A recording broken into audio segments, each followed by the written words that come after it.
Seguimos con el siguiente acto del día de hoy, que es la lección inaugural del profesor Alberto Campo Baeza. Voy a hacer una presentación de él bastante absurda, porque yo creo que todos le conocéis.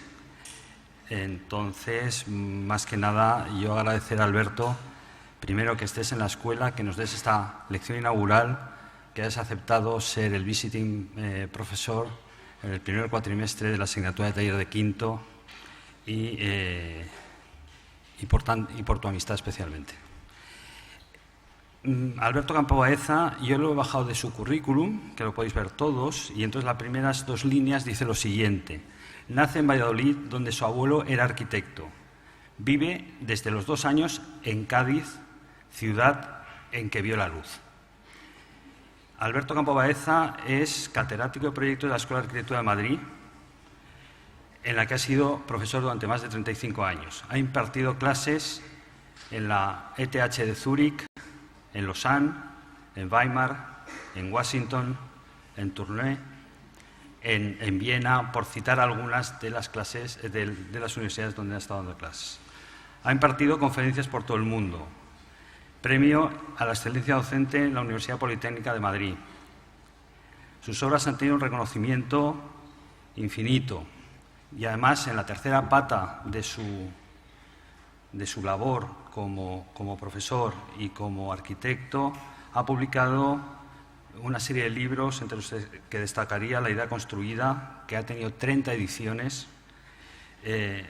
Otro título ha sido Pensar con las manos, de 2012, Principia arquitectónica, Poética arquitectónica, y cree que los principales componentes de la arquitectura son la gravedad, que construye el espacio, y la luz, que construye el tiempo.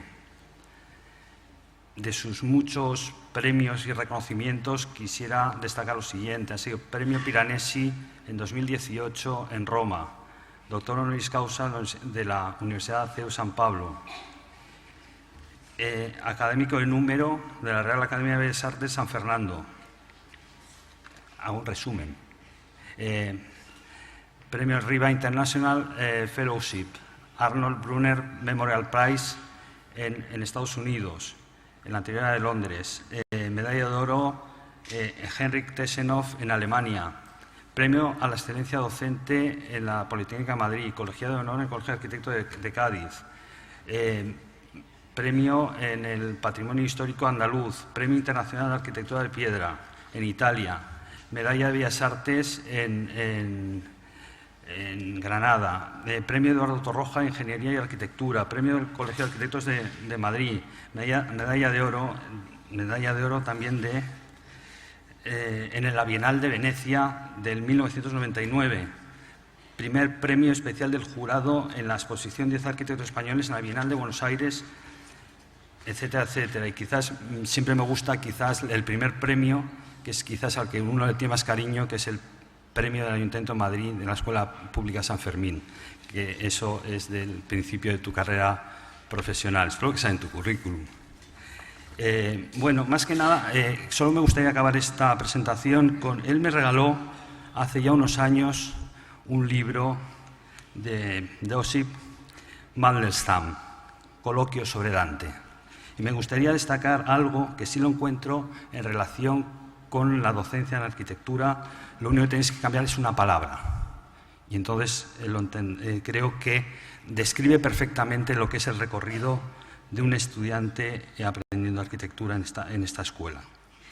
Dice así: cuando comencé a estudiar italiano y tuve una ligera noción de su fonética y de su prosodia, comprendí de pronto que el centro de gravedad de la articulación oral había cambiado de lugar. Estaba más cerca de los labios, de la parte exterior de la boca. La punta de la lengua de pronto había ocupado el sitio de honor. El sonido se había precipitado hacia el cierre de los dientes. También me sorprendió lo infantil de la fonética italiana, su maravillosa puerilidad, su cercanía al balbuceo de un bebé, una especie de dadaísmo secular. Muchísimas gracias, Alberto, por estar entre nosotros.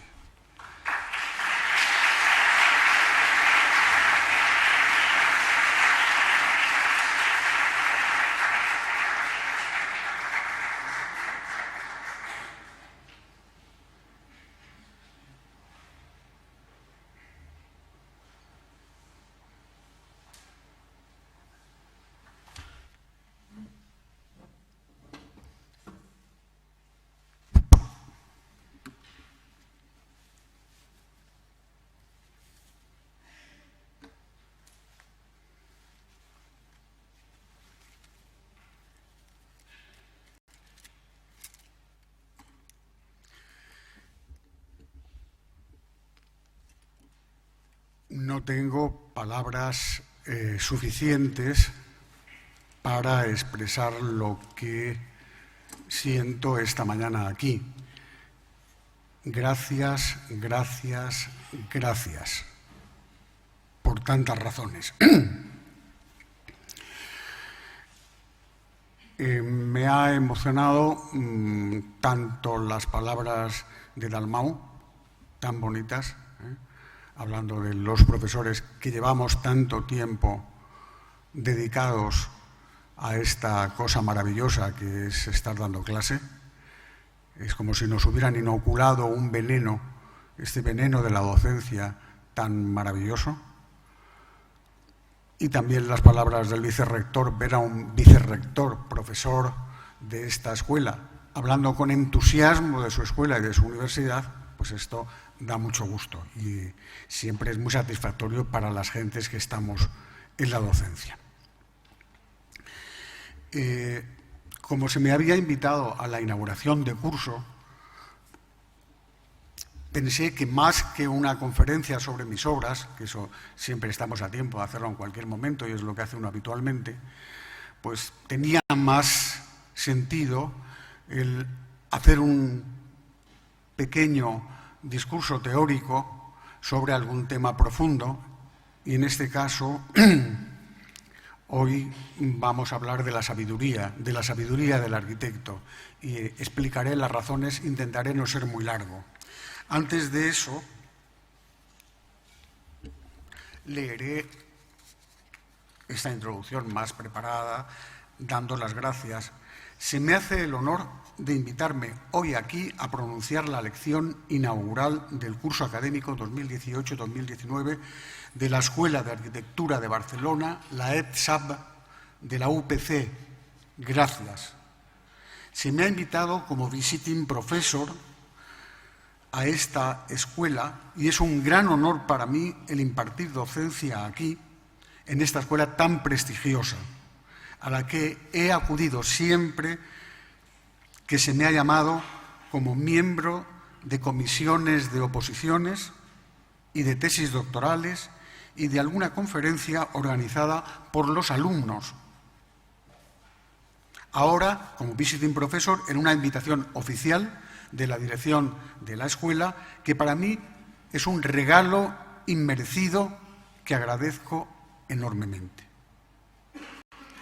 Estoy orgulloso y feliz de ser, y coincido con Dalmau, de ser desde hace ya más de 40 años catedrático de una universidad pública.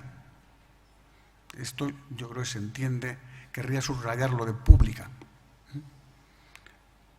La UPM, para mí, junto con la UPC, una de las más prestigiosas del mundo.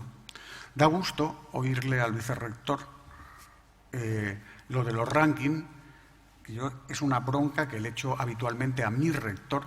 Yo digo, bueno, que los rankings, aparte de merecerlos, hay que también saber trabajarlos. Y a veces nuestras universidades son más descuidadas y ve uno en los rankings. Yo creo que la la Escuela de Barcelona, esta escuela pública de la Universidad Politécnica de Cataluña y la de Madrid son las dos mejores escuelas del mundo, así de claro, sin ningún ribete ni comentario más, así de claro.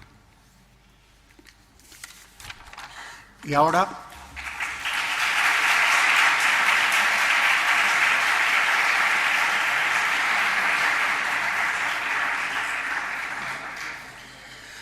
Para hablar de la sabiduría, uno tiene que empezar con Salomón. Salomón, ayer por la tarde estábamos también con corbata, ya veo que soy la única corbata de esta sala, cosa que digo, bueno, pues debo ser ya, como dicen mis hermanas, muy raro. Es que tú eres muy raro. Ayer por la tarde, los lunes, celebramos sesión en la Real Academia de Bellas Artes de San Fernando. Y un sabio, que es don Alfonso González de Ceballos, yo le comentaba esto y me decía, sí, Salomón, pero era un sinvergüenza. Empezó a contar el sabio de Sion, que es don Alfonso, los líos que tuvo Salomón, como buen hijo de David, que tampoco también era fino, como ya bien sabéis por la historia.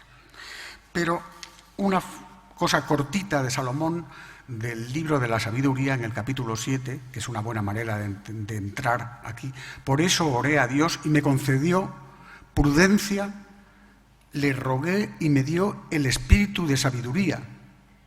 La preferí, la sabiduría, a los cetros y a los tronos, y en nada tuve a la riqueza al compararla con ella.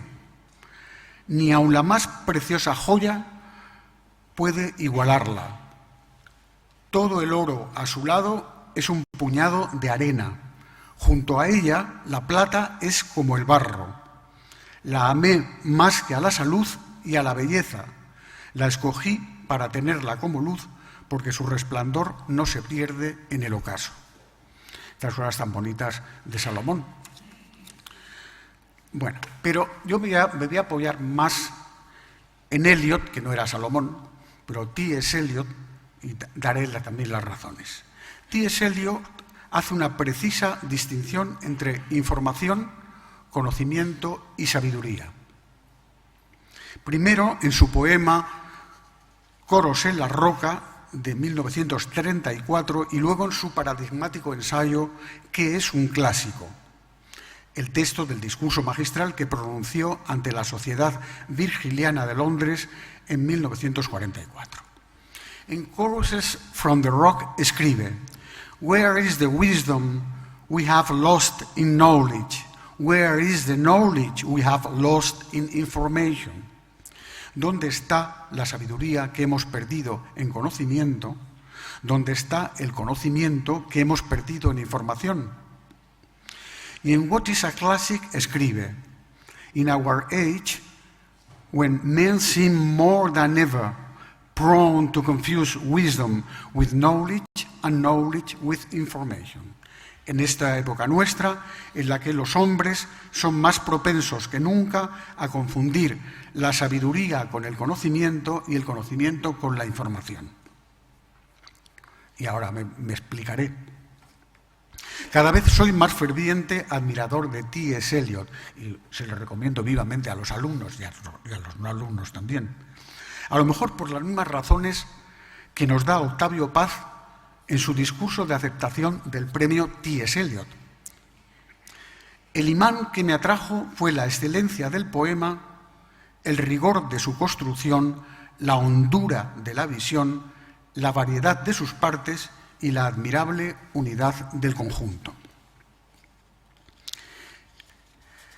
Eliot era un verdadero sabio, además de un maravilloso poeta, un poeta sabio, porque debo confesar, atrevida confesión, que a mí, que solo sé que no sé nada, lo que me gustaría es llegar a ser un arquitecto sabio, como lo fueron mis maestros, y de la misma manera que al hablar de la belleza les digo a los alumnos que ellos, como arquitectos, también pueden alcanzar la belleza, que no está reservada a unos seres especiales. A veces, y aquí hago no quisiera hacer demasiados excursos para no alargarme, a veces piensan los alumnos que esto está reservado a algunos arquitectos de estos del superstar que van flotando, que no, que esto está al alcance de todos. Y lo mismo que la belleza, les digo ahora también que pueden llegar a ser sabios, que pueden alcanzar la sabiduría, y voy a intentar explicarme. Tener toda la información está muy bien. porque si después la filtramos y la ordenamos con criterio, podemos llegar al conocimiento. Es una persona con grandes conocimientos, decimos a veces de alguien. A ver, me estoy dando cuenta que tendríamos que estar poniendo una serie de imágenes que me he olvidado, pero yo creo que se entiende casi perfectamente sin imágenes, pero bueno. Eliot, el libro, este libro maravilloso del cual después volveré a hablar, Octavio Paz, Google, estábamos en Google. Hoy tenemos más información que nunca a través de los medios informáticos. Nunca he sabido dónde están esos miles de personas que producen y ordenan y ponen a nuestra disposición esa cantidad tal de información. Yo protestaba el otro día a mi experta de mi estudio, que me hace algunas veces incursiones en este Google que parece infranqueable, que yo intenté hacer un cambio porque había tenido como alumno al hijo, ya estoy saliéndome del guión, pero bueno, intentaré ser breve, al hijo del director o del presidente de Google España. Y yo dije, bueno, ya está, yo puedo hacer imposible. Pues la experta de mi estudio lo logró, aquel error, cambiarlo afortunadamente. Pero después yo le dije, bueno, y ahora cámbiame, por favor, porque pone Campo Baeza 1946 y entre paréntesis ponía 71 años. Y yo le dije, hombre, quita el paréntesis que ya no hace falta pinchar encima. Yo cumplí los 72 el domingo, pues ayer lunes, digo bien, les faltó tiempo a los de Google para ya entre paréntesis poner 72 años. O sea, una cosa cruel. Esos miles de personas que yo no sé, ¿no? Son admirables, disponen y nos hacen disponer de una información exhaustiva y ordenada que hace que algunos piensen que ya no son imprescindibles las bibliotecas, aunque esto nunca pueda ni deba ser así. Pero si la Biblioteca de Alejandría ardiera, bastaría que alguien hubiera tenido la precaución y la paciencia de almacenar toda esa información digitalizada y que ocupa tan poco espacio, los CHT, estos que ustedes conocen mejor que yo, para que el desastre tuviera remedio. Recuerdo mi último año en sabático en Columbia University en Nueva York. Todos los días, esto recomiendo a los profesores que haya por aquí, que pidan el sabático, que es una cosa sanísima y buenísima, no para rascarse el ombligo, sino para disfrutar estudiando de una manera especialísima. Todos los días pasaba un tiempo largo estudiando en su estupenda Avery Library, que es donde tiene su sede la Escuela de Arquitectura. Yo era el único que tenía libros sobre mi mesa y que escribía a mano, llenando mis libretas con presura. El resto, en un silencio sepulcral, estaban sumidos en sus ordenadores, aislados con sus auriculares e iluminados por la luz divina de sus pantallas. Jamás vi a nadie levantarse a consultar ningún libro ni escribiendo nada a mano. Bueno, pues toda esa información abrumadora está ahora a disposición de los millones de usuarios, de personas que la mayoría de las veces pierden el tiempo, y eso yo pincharía a los alumnos. Claro, pero esto sería otro discurso del aprovechamiento del tiempo, ¿eh? Que la mayoría de las veces pierden el tiempo con tonterías en sus iPad, iPhone y iPod. Tengo el honor, también igual que la corbata, de no tener móvil, con lo cual se libra uno de muchísimas cosas,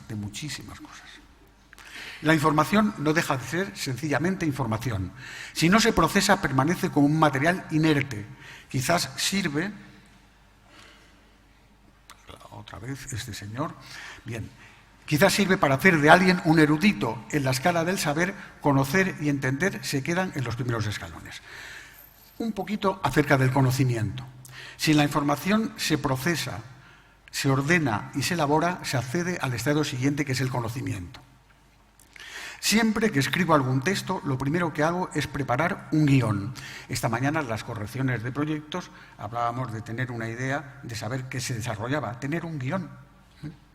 Claro que antes he de encontrar una buena excusa para cometer este tema. En este caso, la lectura de este maravilloso texto de Eliot, que es un clásico, que casualmente me regalaron 2 veces la misma semana en una preciosa edición pequeñita que es esta, de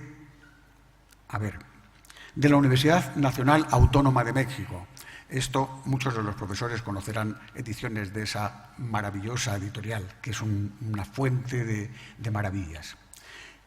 Y luego la encontré, ya la pedí por Amazon, lógicamente, en la edición de Faber & Faber, que es esta, perdón, bueno, pues con toda una historia sobre el libro.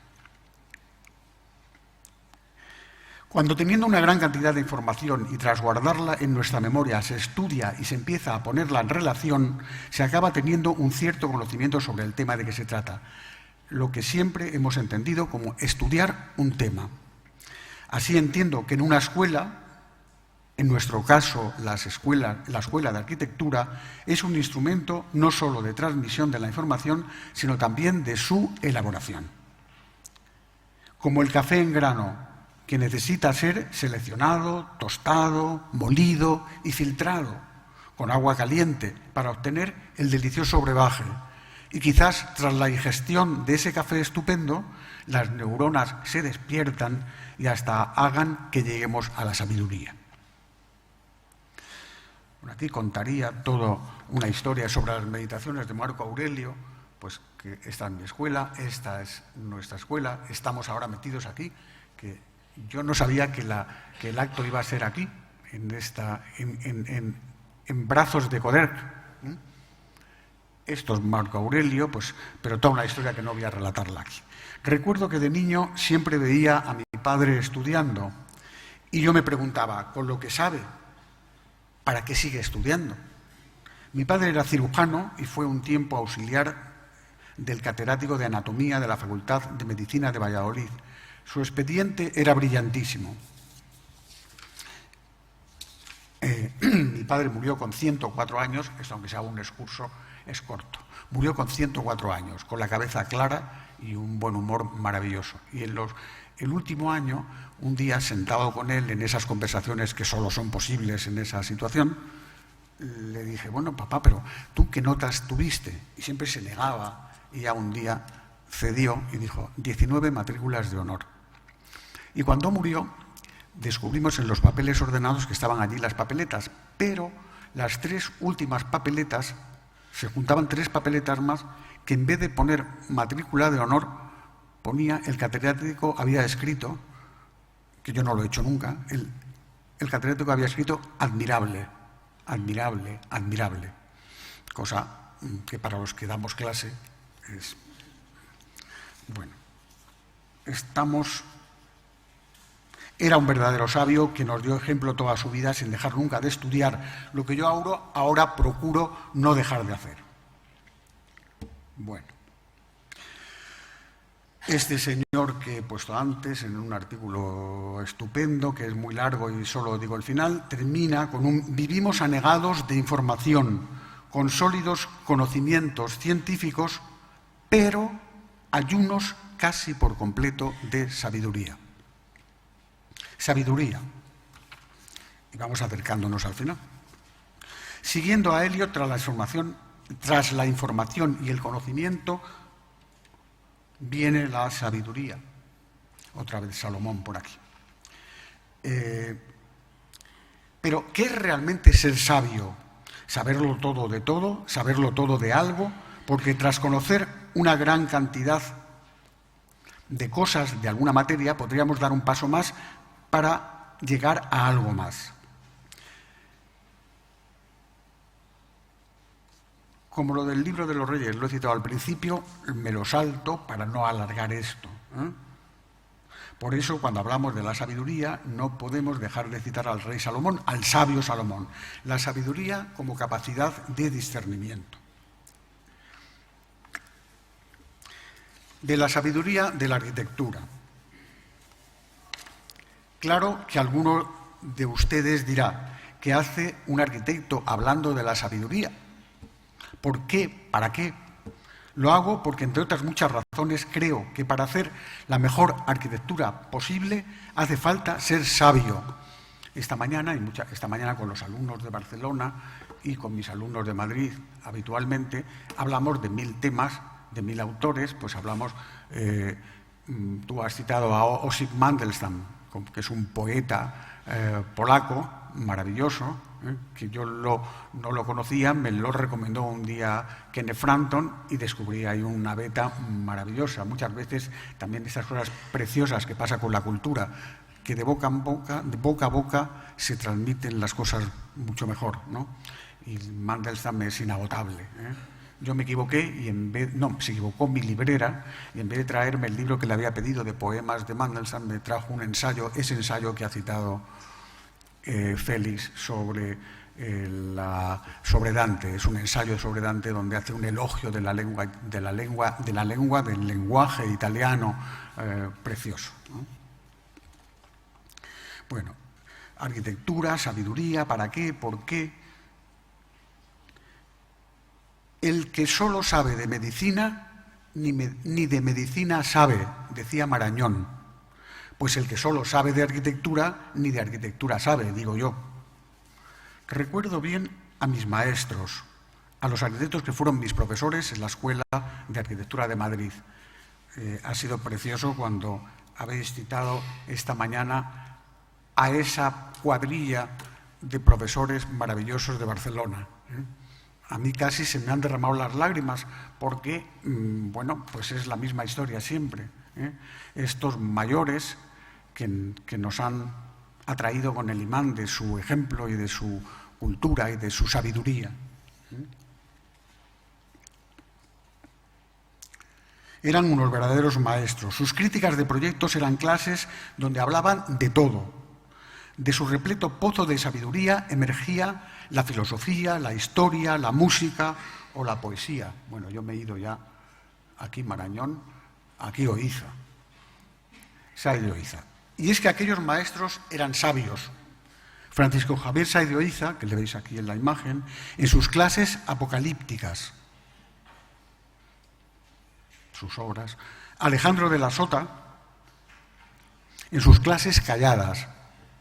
Tuve la fortuna de tenerle a Alejandro de la Sota como primer profesor en mi vida.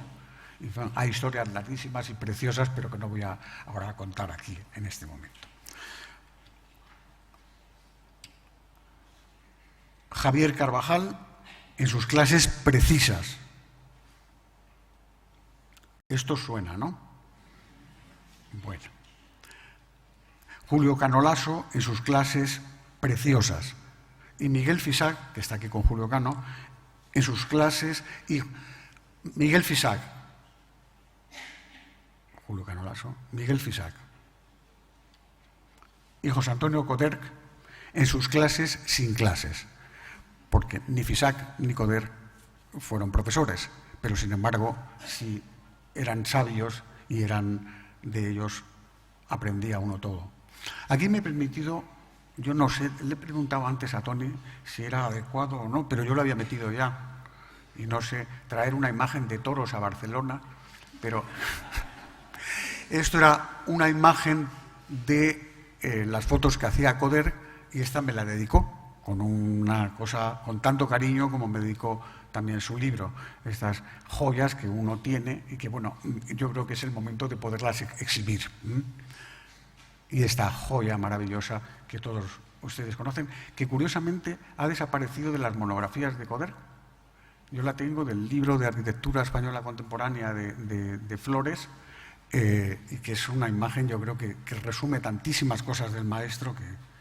Todos ellos eran verdaderos sabios, todos ellos tenían capacidad de discernimiento sobre la arquitectura y sobre la vida.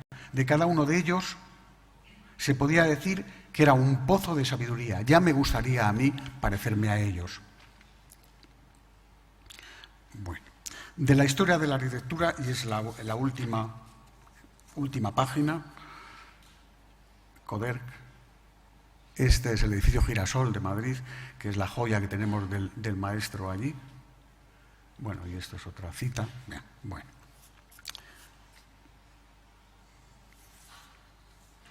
¿Cómo no entender que la historia de la arquitectura, con mayúsculas, está llena de arquitectos que fueron sabios?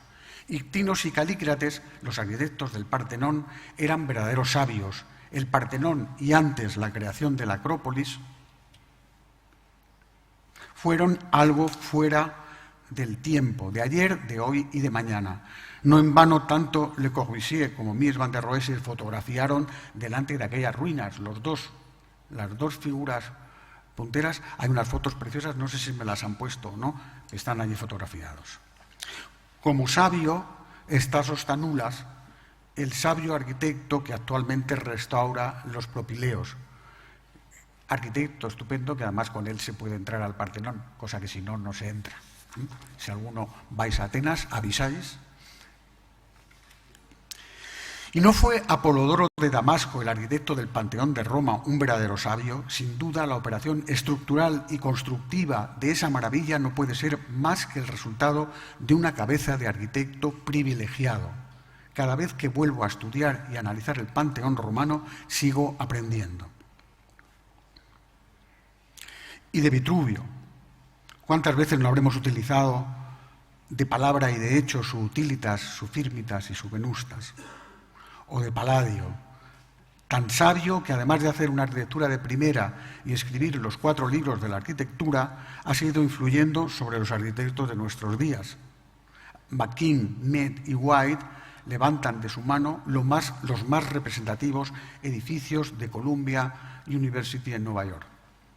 Y todos ellos además tienen un detalle, ya si me salgo otro minuto más, en todos ellos tienen grabada la piedra angular de cada edificio, en su caso, en vez del latín, en inglés, sobre esta es, this is the cornerstone, etc. Una cosa muy bonita, una costumbre muy bonita, también aprendida bien de Palladio. Bien, Miguel Ángel. Cuando Miguel Ángel, lo siento pero bueno, termino. Cuando Miguel Ángel ofició de arquitecto en el Campidoglio, mostró esas cosas tan bonitas, es decir, cómo Bernini era un pedazo de arquitecto y a la vez un escultor de primerísimo orden, cómo Miguel Ángel era pintor y escultor de primer orden y también como arquitecto. En el Campidoglio mostró cuán sabio era haciendo visible el mundo, haciéndolo emerger en aquel espacio nunca igualado. Tampoco voy a contar toda la historia del Campidoglio, que los estudiantes tendrían que sabérsela aprendida de las clases de historia, cómo emerge en ese suelo que no es plano, no es el plano horizontal plano del que hemos hablado hace 2 semanas, sino emerge como esférico. Colocó allí, haciéndolo visible como buen arquitecto, el centro del mundo. Y colocó allí, en el centro, a nuestro Marco Aurelio a caballo, por eso lo de antes, para hacer más visible aquella operación espacial. O la sabiduría de Sir John Soane, que era tanta que para llevar la contraria al arquitecto del Panteón, para proponer su ligereza frente a la pesantez de la cúpula romana, hace que la luz de sus cúpulas suspendidas resbale por los bordes, haciendo que floten. Si esto no es sabiduría, venga Dios y lo vea. Y Le Corbusier y Mies van der Rohe, aquí están las imágenes, que se fotografían delante de estas lecciones de sabiduría, lecciones de la historia que sabían. Para ser el arquitecto más moderno, esta mañana hemos hablado de esto en clase, hay que conocer la historia. La historia no es una rémora, sino es al revés. Es para dar un salto hay que tener un pie en el aire, pero el otro tiene que apoyarse en la tierra. Y hasta John Hudson, el que veis a la derecha tapado con el libisco, en esta fotografía maravillosa, que cuando estábamos haciendo, yo le pedí permiso para hacer esta fotografía y cuando estábamos, me mira sonriendo y echa la cabeza para atrás, como ya se ve, para quedar tapado discretamente por el libisco. John Hudson, que como un viejo druida se retiró con su sabiduría a su casa de Mallorca. Todavía suenan los ecos no solo de su ópera de Sydney o de Cal Lis, sino también de su texto, que lo habréis leído. Yo creo que además la primera vez yo lo leí en alguna de las revistas de Barcelona, el Platforms and Plateau, un texto suyo publicado que tanto ha influido en tantos arquitectos. Y terminamos casi. Para hacer las cosas de la mejor manera posible en la vida, en todos los campos. Bueno, claro, estos son los dibujos de Hudson que acompañan a ese texto estupendo de Platforms and Plateau.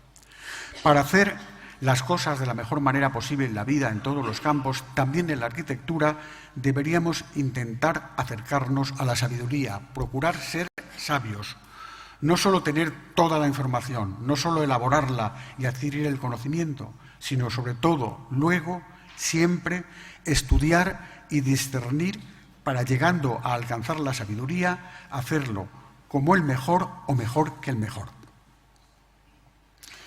Y aunque iba a terminar con Eliot, voy a terminar con Baltasar Gracián, que es el último descubrimiento mío, que hay que ser ignorante para descubrir a Gracián a estas alturas. Pero dice unas cosas tan bonitas sobre el saber. Hace poco volví a leer un texto de Baltasar Gracián en su Oráculo, Manual y Arte de Prudencia, que seguro que Eliot lo suscribiría y estaría dispuesto a que fuera el centro de este texto sobre la sabiduría. Y dice Gracián, y con esto terminamos: nace bárbaro el hombre, redímese de bestia cultivándose. Hace personas la cultura, y más cuanto mayor. En fe de ella, de la cultura, pudo Grecia llamar bárbaro a todo el restante universo. Es muy tosca la ignorancia, no hay cosa que más cultive que el saber. Muchísimas gracias.